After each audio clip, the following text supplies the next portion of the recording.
Imagine a 21-year-old woman drugged and sexually assaulted at her university, with no recollection of what happened and unable to face the truth until 5 months later. That woman was me. I only remembered parts of my night after I was handed a drink at a party.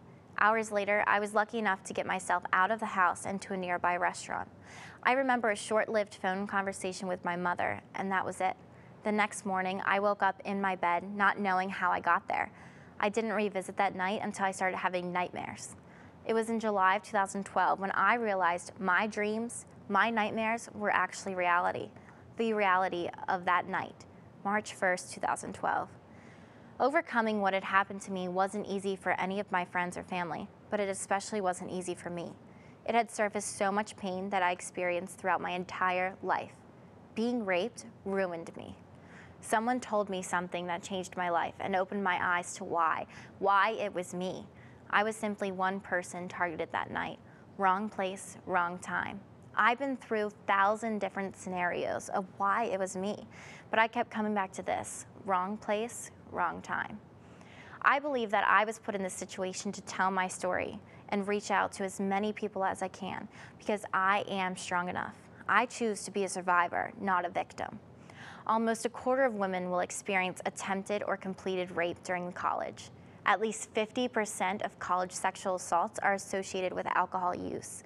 As for men, 3% of them have experienced attempted or completed assault. That means more than 2.7 million men have been victims of sexual assault. There is good news to the progress of awareness. Sexual violence has fallen more than 30% in recent years, but that's still a long way from defeating this violence. As I said, there is still room for improvement, and this can happen by spreading awareness.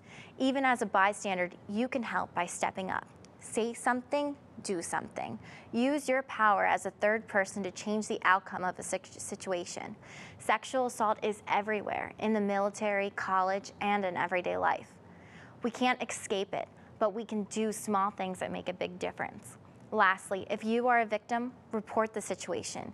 Please do not make my mistake and be the majority who do not report. I could wake up every day and let my experience have a negative impact on my life, but instead I choose to make a difference. You can do the same. Speak out and help end sexual violence.